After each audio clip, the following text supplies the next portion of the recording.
Homemade for the holidays. No, I'm not going to sing to you the whole time, but I want to talk about some homemade things for the holidays. This is a lamp that my dad made. He made all of this woodworking part and did the electrical and everything in it. He made several of them, and I'm lucky enough to have one. And I just wanted to show this to you because we're going to talk today about homemade things that you can give as gifts rather than purchasing something this holiday.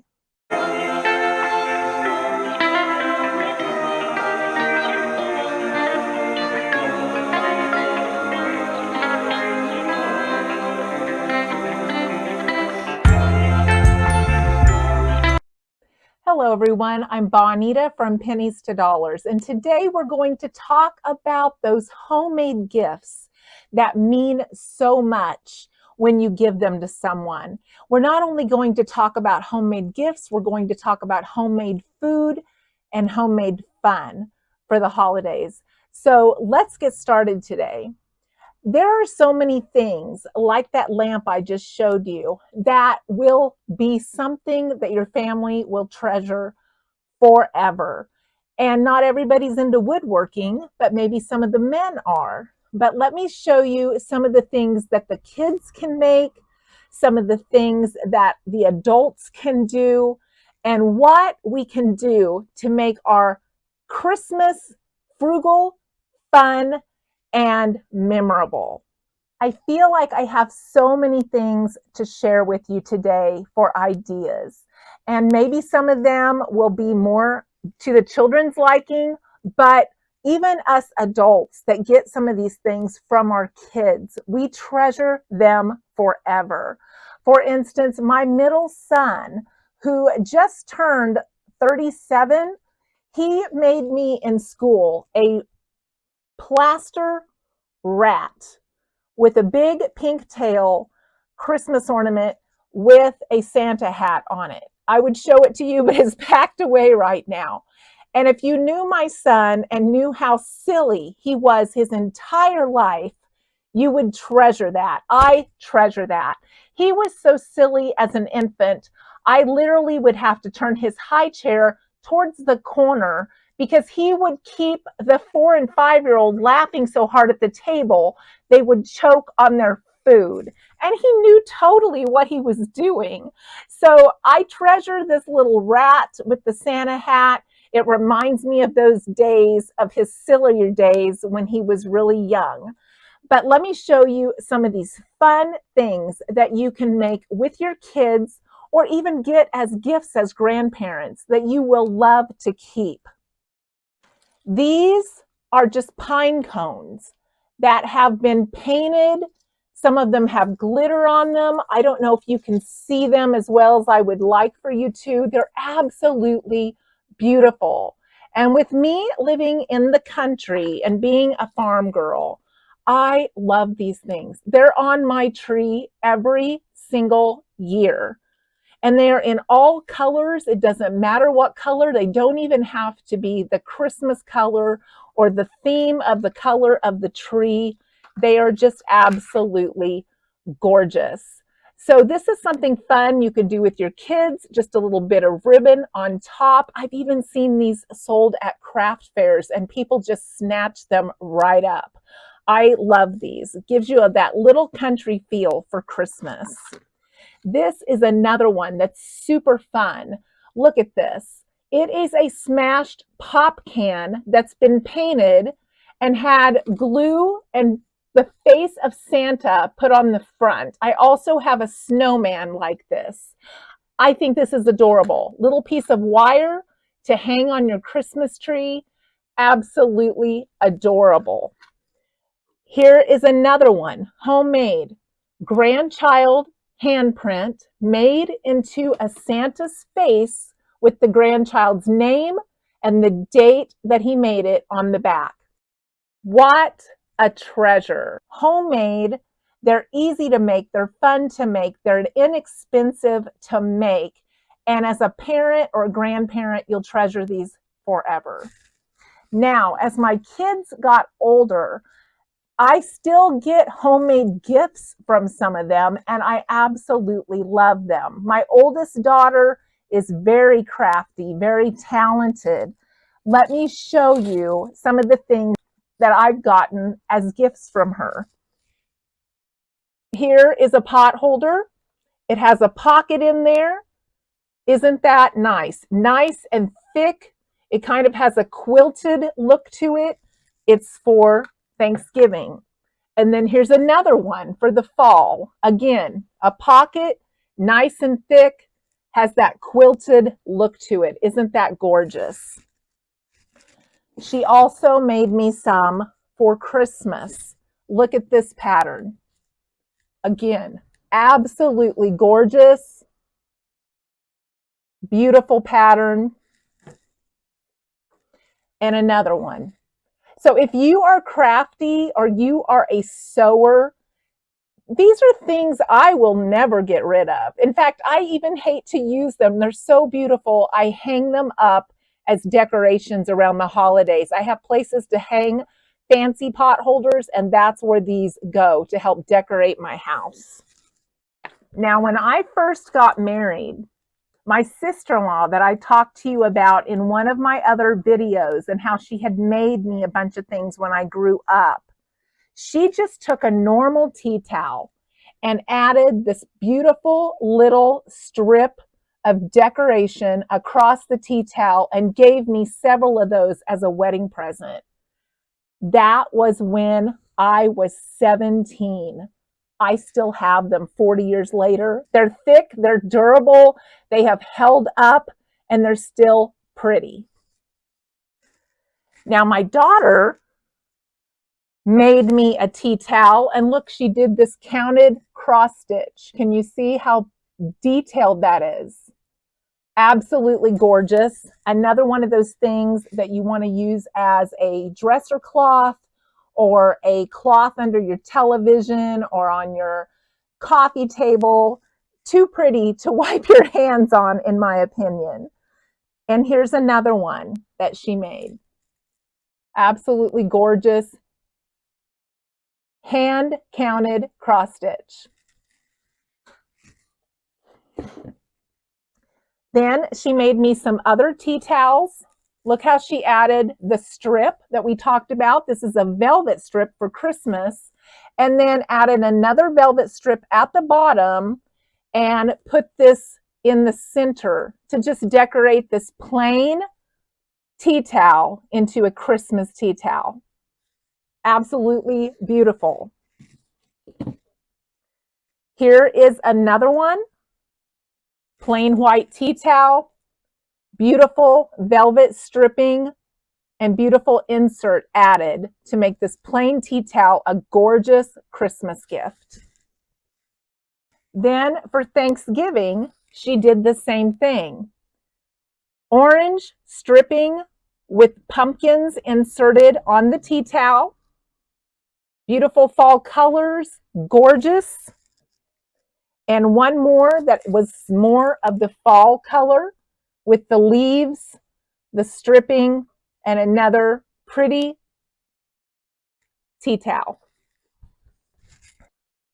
And then an adorable apron that my youngest daughter made me with a giant turkey on it. It has the part that goes over your head. I wear it on Thanksgiving. It is spot clean only because she used glue, but I absolutely love that apron. Then one of the last handcrafted items I wanted to show you for my older daughter, another counted cross stitch. She made this for me in 1999, framed it. Isn't it gorgeous? Look at the detail on that. So this is what I'm talking about when I'm talking about these homemade gifts. They are treasures that people love more than the purchased things because they mean so much more. You put the thought into making it. It's something you can always remember this person by. And they're just treasured gifts, especially for a mother, a grandmother. They're just something that I am so proud to own. So now we're going to talk about some of that homemade food that I grew up with. I had Depression era parents. We made everything at home. But let me tell you a little example of what our meal looked like when I was growing up in the early 70s and the late 60s. We never had eggnog. In fact, I never tried eggnog until I was in junior high when I learned to make it in home ec. My mom would make hot chocolate on the stove and melt little marshmallows. And we would have those little teacups and she would dip it out with a ladle. And that was something very special that we had around the holidays. Dad would always buy a 25-pound turkey in the supermarket, and he would have the butcher cut it in half with a saw, and we would freeze half for Christmas and have the other half for Thanksgiving for the family. And all of the kids and any spouses or grandchildren would come to that meal. And of course, I was still growing up because I became an aunt when I was 5. My brothers were so much older than me. So it was a really full house with lots of people in it. And we had half of that 25-pound turkey. Mom would make about 3 Jell-O salads. She would make the homemade noodles. That's the family recipe. She would make homemade hot rolls. We would have fried potatoes. We would have yams. And then we would have a limited amount of pies and cakes. We would always have the chocolate pie that came from the Depression era that you made on the stove. And then we would have this coconut cooked icing sponge cake that she would make with toasted coconut on top, which is still a huge family favorite. In fact, I thought that I had lost that recipe. And I was so happy that I found it in my recipe book in Mom's handwriting. I thought that recipe was gone forever. It was something we had every holiday. And then, of course, we would have pumpkin pie. So Thanksgiving was not a huge meal, but it was a good meal. And that is what we had. And that was our tradition. So I hope you'll share in the comments some of your traditional recipes that you serve. And then Mom would usually make one vegetable in there. It was just whatever we had, corn, green beans. It wasn't anything fancy, no green bean casserole. I didn't even know that existed until the 80s, and maybe it didn't. So it was just a plain vegetable on the side. So let me ask you a question. Do you feel when people's standards raise in the things that they do each year, Christmas to Christmas, Thanksgiving to Thanksgiving, year to year, that it's hard to bring those standards back down? And I feel like a lot of times that is the case, that we are always trying to top last year, that we're trying to make everything bigger and better. But let me give you some examples of some old-fashioned homemade fun that we had growing up. And I'm hoping that this will help you see, if you don't know already, that the memories are the most important part. That's what people remember. They don't remember the gifts.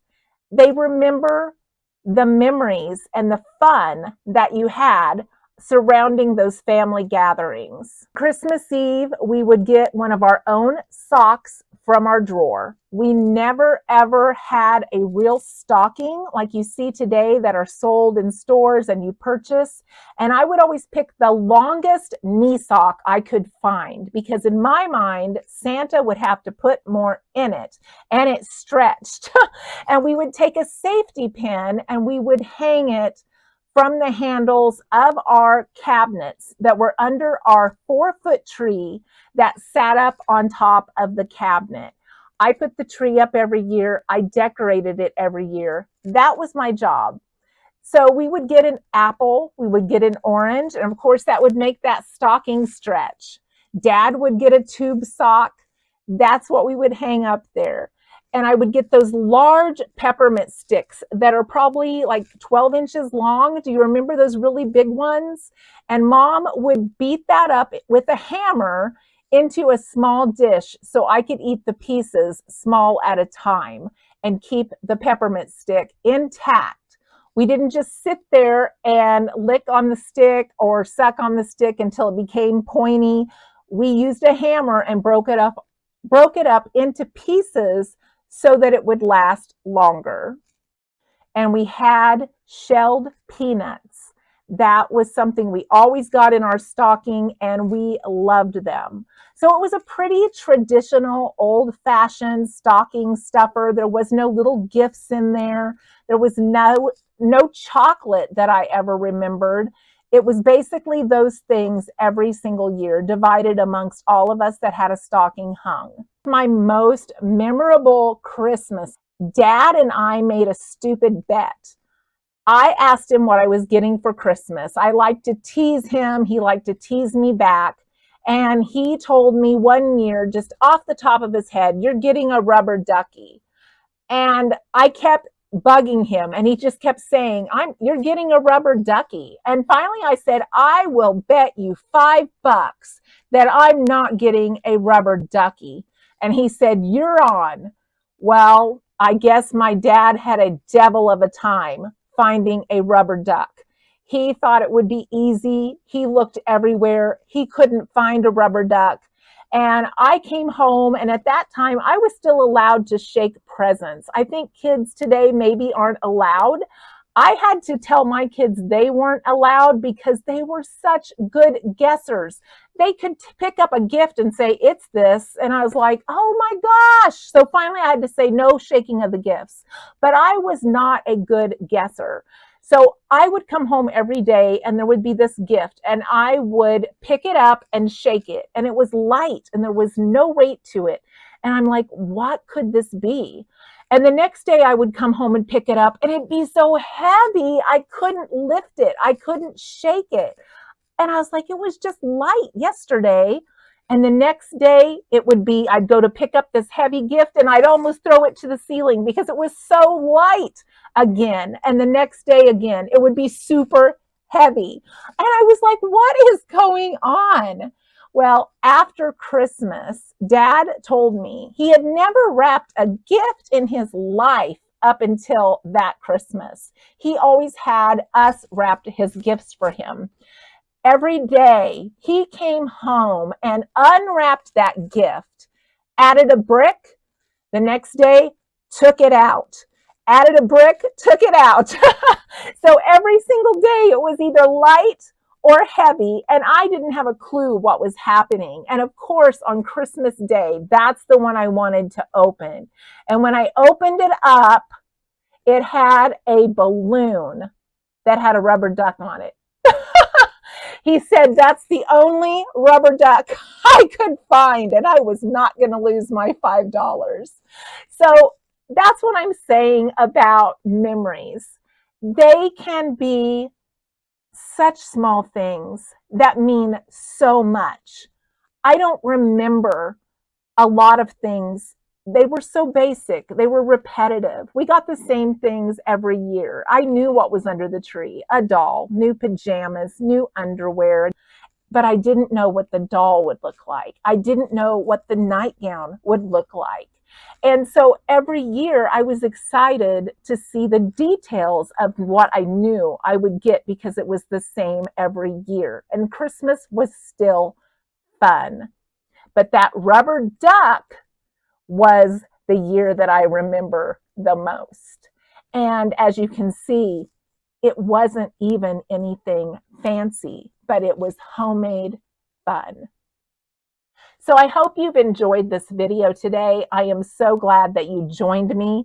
Let me know if you have any special Christmas memories, and please share them with us in the comments. I know we would all enjoy those. I hope to see you in the next video.